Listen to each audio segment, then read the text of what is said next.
B'investiment ta' 21 miljun euro infetħu l-applikazzjonijiet għal skema simplifikata għall investimenti produttivi fl-irtiset tal-bdiewa u r-raħħala lokali.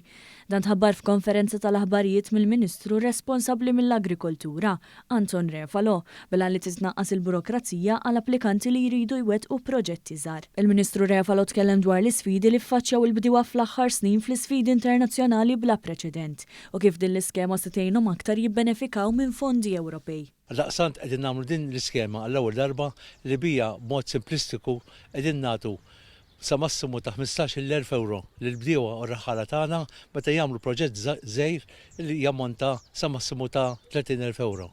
Mawan Luisa Formosa, Direttriċi Ġenerali fih dan l-istess Ministeru, spjegat aktar dwar din l-iskema.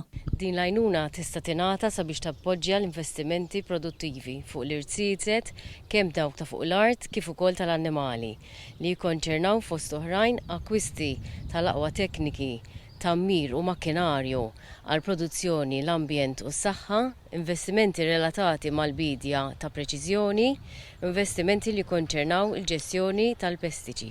Is-sejħa l-applikazzjonijiet taħt din l-iskema simplifikata se tibqa' miftuħa sal-4 19 ta' Ġunju li ġej.